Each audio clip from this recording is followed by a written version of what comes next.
तीसरा वीडियो है इसमें। इसमें हम दर्पण के प्रकार के बारे में जानेंगे।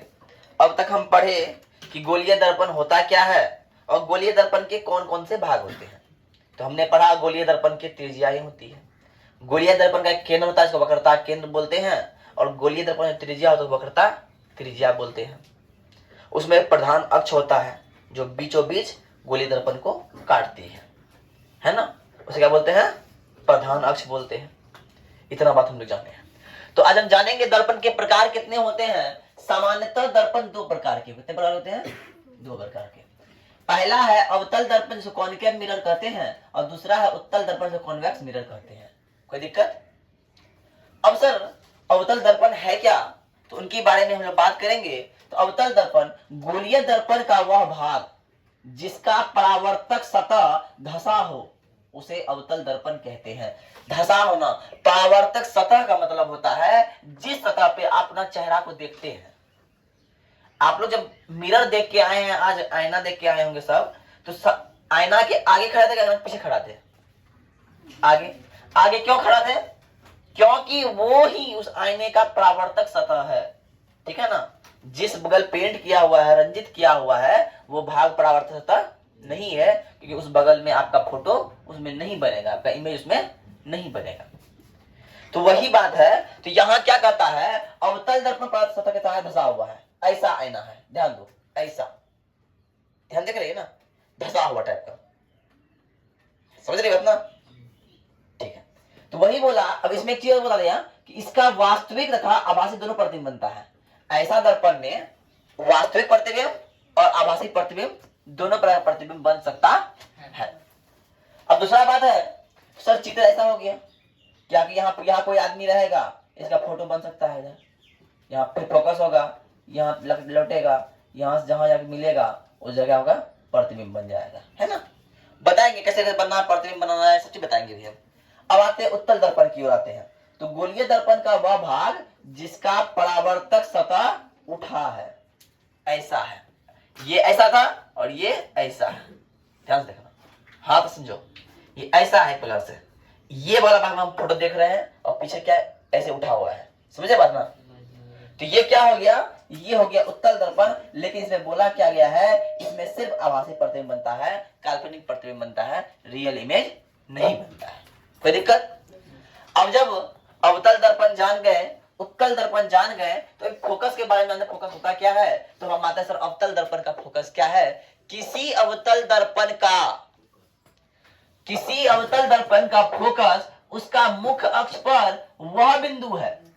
पहला बात, मुख्य अक्ष है क्या सर, ये जो लाइन दिया हुआ है इसका नाम ही है मुख्य अक्ष। कल बताए थे इसका नाम क्या है, मुख्य अक्ष।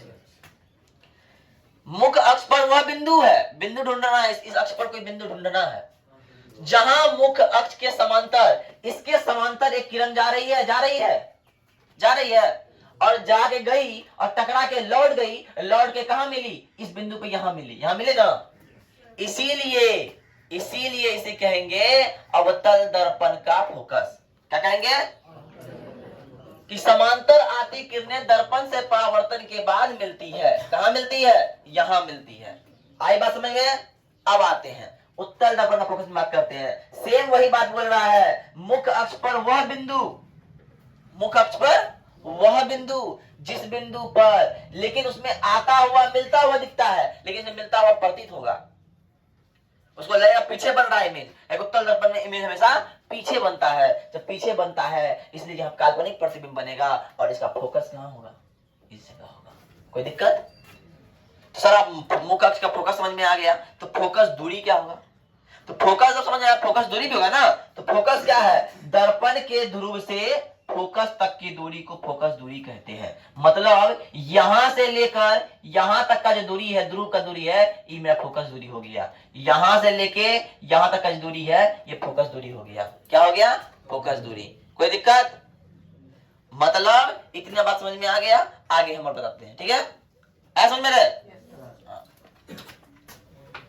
चलो अब हम जानेंगे, अब तक हम पढ़े फोकस के बारे में, फोकस दूरी के बारे में, वक्रता त्रिज्या के बारे में। तो एक बात बोला कि कोई भी दर्पण हो उसमें क्या होगा, गोलीय दर्पण कोई भी गोलीय दर्पण हो, चाहे वो उत्तल हो या अवतल हो, तो उसमें क्या होगा, गोलीय दर्पण का फोकस दूरी उसकी वक्रता त्रिज्या की क्या होगी, आधी होगी। अब आधी होगी तो एक प्रश्न आ गया कि सिद्ध करें कि अवतल दर्पण में F बराबर R/2 होता है। इसका मतलब ये अवतल दर्पण का फोकस दूरी वक्रता त्रिज्या की आधी होती है। ये प्रूव करना है। तो प्रूव करना है तो बोला है कौन दर्पण, कौन दर्पण, अवतल दर्पण। तो हमने अवतल दर्पण बनाया। ध्यान से देखिएगा, हमने क्या किया, अवतल दर्पण बनाया, अवतल दर्पण MN बनाए और मुख्य अक्ष के समांतर एक किरण AB गया है जो परावर्तन के बाद कहां से गुजरती है, बताए थे तुरंत, फोकस से गुजरती है। तो फोकस से गुजरा और एक रचना कर दिए हम, B से C तक एक अभिलंब खींच दिए। ध्यान दीजिएगा, हम परावर्तन का नियम बोला है, आपतन कोण बराबर परावर्तन कोण होता है। अगर यहां से रिफ्लेक्ट होकर ऐसे आएगा तो यहाँ जो कोण बन रहा है I और यहाँ जो कोण बन रहा है R, वो क्या होगा, आपस में क्या होगा, बराबर होगा। वही यहां जब गया तो यहाँ एक कोण बना I और रिफ्लेक्ट जब हुआ यहाँ कोण बना R। तो परावर्तन का नियम बोलता है कि I बराबर R होता है। तो जो सब चीज हम यहाँ किए हैं उसी को लिखे हैं कि चित्र बनाए, चित्र में क्या क्या बनाए हैं दिखाते हैं। तो माना कि अवतल दर्पण MN है जिसके मुख्य अक्ष के समांतर, मुख्य अक्ष के समांतर आती प्रकाश की किरण AB प्रकाश की किरण है ना, जो दर्पण से परावर्तन के बाद F पर मिलती है, दर्पण से परावर्तन के बाद F पर मिली, तथा BC अभिलंब है और BC क्या है, अभिलंब है, और PF बराबर F और CP बराबर R। इतना बात बोल दिया। अब परावर्तन का नियम पे गए। परावर्तन का नियम बोलता है आपतन कोण बराबर परावर्तन कोण होता है, I बराबर R होता है। I बराबर क्या होता है, R होता है। तो I की जगह क्या हो गया, I कोण का नाम क्या है, ABC है, कोण का नाम ABC लिख दिए। और ये वाला कोण का नाम क्या है, CBF है, तो CBF लिख दिए। अब एकांतर कोण बोलता है, ध्यान दीजिएगा, जब हम पढ़े थे ये कोण है ना, ये कोण बराबर ये कोण होता है और ये कोण बराबर ये कोण होता है। तो ये कोण बराबर ये कोण होगा, अरे हुआ कि नहीं। एकांतर कोण से क्या हो गया, ये I यहाँ भी I के बराबर हो गया, मतलब इस कोण का नाम क्या है, ABC है और इस कोण का नाम क्या है, BCF है, BCF बराबर हो गया। और कोई दिक्कत। अब समीकरण 1 और 2 बन गया। तो समीकरण 1 2 में देखो ये भी मिल रहा है, ये भी मिल रहा है, सेम है ना, खत्म हो गया। तो क्या बचा, CBF बराबर BCF। तो देखिए ध्यान से, CBF ये वाला कौन है, ये वाला कौन है, और BCF ये वाला कौन है, और ये दिख रहा है त्रिभुज दिख रहा है, BCF एक त्रिभुज दिख रहा है, मतलब एक त्रिभुज का दो कोण क्या है, बराबर है। तो हम पढ़े हैं कि यदि किसी त्रिभुज की दो संगत कोण आपस में बराबर हो तो उसकी संगत भुजाएं क्या होती है, बराबर होती है। इसका मतलब अगर इस त्रिभुज का अगर इस त्रिभुज का ये कोण बराबर है तो ये भुजा क्या होगा, बराबर होगा। इसलिए क्या हो गया, CF बराबर BF। कोई दिक्कत, CF बराबर BF हो गया। अब यहाँ का हम लिख दिए हैं कि त्रिभुज CBF के दो कोण बराबर हैं, इसलिए संगत भुजा क्या होगी, बराबर होगी। कोई दिक्कत। अब आते हैं, यदि हम मान लेते हैं B P के बहुत करीब है, फॉर एग्जाम्पल के लिए अगर ये B यहां ना होके यहां होता, इस जगह, तो चित्र बनना मुश्किल था, इसीलिए हम इसको इतना दूर पर दिखाए हैं। लेकिन B वास्तव में क्या है, P के बहुत करीब है। तो B और P के करीब है, इसका मतलब क्या है, B P एक जगह है। करीब होना मतलब एक जगह बैठा है, चंचल रानी के बगल में बैठी है, मतलब दोनों एक जगह बैठी है ना, एक के बीच बैठी है ना, है क्या ना। तो यहाँ हम क्या बोलेंगे, B P के जब करीब है तो CF का CF रह जाएगा, लेकिन B की जगह बढ़ जाएगा PF। ज्यादा कोई दिक्कत, BF PF हो गया। अब आते हैं इस CF को हम क्या लिखे, CF तो इतने है। अगर सर हम क्या करें, पूरा R में अगर F घटा दे, पूरा PF में PC है ना, दिख रहा है PC, यहां से तो कितना है, PC है ना, अगर PC में हम PF घटा दे तो CF बचेगा कि नहीं बचेगा। तो वही किए, PC घटा PF, और इधर का क्या था, पीएफ का पीएफ रख दिए। देखिए पीसी का पीसी रह गया, माइनस आ गया, प्लस में आ गया, और पीसी का पीसी रह गया, 2 पीएफ हो गया, 1 पीएफ 2 पीएफ हो गया। तो क्या होगा, पीसी की क्या माने, पीसी का मान क्या माने हैं, पीसी क्या है आर, और पीएफ क्या है एफ, तो 2 पीएफ, इसलिए हो गया एफ बराबर आर बटे 2 प्रूव्ड। देखो ये बहुत इंपॉर्टेंट प्रश्न है और अच्छा बच्चा समझ नहीं पाता है और बड़ा इजीली तरीका समझाए हैं, ठीक है ना, बहुत आसान तरीका समझाए हैं कि अवतल दर्पण में एफ बराबर आर बटे 2 होता है। समझे रहे, अरे समझे कि नहीं, समझ गए ना, इसलिए इसको समझ लेना। और कल जो क्लास होगी, कल हम पूछेंगे, पहले कल होगा पूछताछ, वैसे प्रत्येक रोज की तरह आज भी वीडियो अपलोड कर दिया जाएगा। जिन बच्चे को यहाँ समझने में दिक्कत हुआ वो अपने घर पे जाकर वीडियो देखिए, 1 बार नहीं 2 बार नहीं 10 बार देखिए, पर हमारा ही वीडियो देखिए भर दिन, है ना। मोबाइल चलाना है तो वीडियो देखना, पढ़ाई वाला वीडियो, उसके अलावा कोई वीडियो नहीं देखना है। जो चैनल का नाम समझ में नहीं आता है, चैनल का नाम क्या है, BCA बिना स्पेस के WALLA सर्च करोगे चैनल आ जाएगा। उसका प्लेलिस्ट बना देंगे, बना दिए हुए हैं, जैसे मैथ का प्लेलिस्ट बना हुआ है, द्विघात भवन का प्लेलिस्ट बना हुआ है, द्विघात समीकरण प्लेलिस्ट बना हुआ है। अब जो परावर्तन पढ़ाएंगे इसका प्लेलिस्ट बना देंगे वो, है ना, उसमें सारा वीडियो एक तरफ से तुमको मिला रहेगा, रखा रहेगा, है कि ना। और जिसके पास नेट कमी है वो क्या करो, जाके डाउनलोड कर लो, है कि ना।